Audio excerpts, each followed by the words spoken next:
The global secondary metals and recycling industry has just returned from its biannual meeting in Shanghai, China, the BIR Spring Convention. That was held, it has to be said, has been a tough time for the business. Although there are 1,100 delegates there from all around the world, 57 countries represented, that's down from around about 1,400 in previous years. As Bjorn Brookman said, welcome to Shanghai, the city where the past meets the future.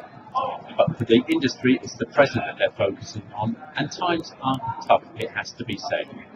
Nevertheless, even though margins are tight and costs are high, there is business to be done, and one of the main talking points at the convention has been the growing trend towards protectionism, which is something that is anathema to the BIR.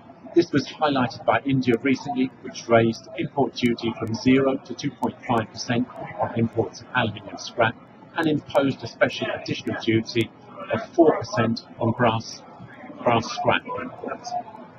That's not good news for the industry, which relies on the free and fair movement of goods, and when added to indirect pressures that have stemmed in other areas, China's green fence policy, which has held up some shipments into the country, it's placed some strains on business.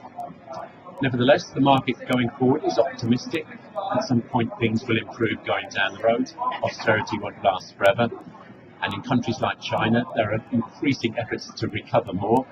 China imports a great deal of copper, but it doesn't recover as much as it could, so that will be one of the themes going forward.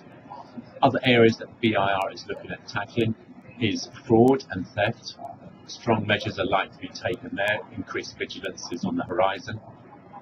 And as well, there'll be a new hand at the tiller at the BIR itself.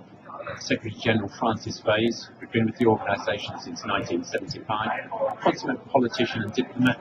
He's retiring and he'll be replaced in September.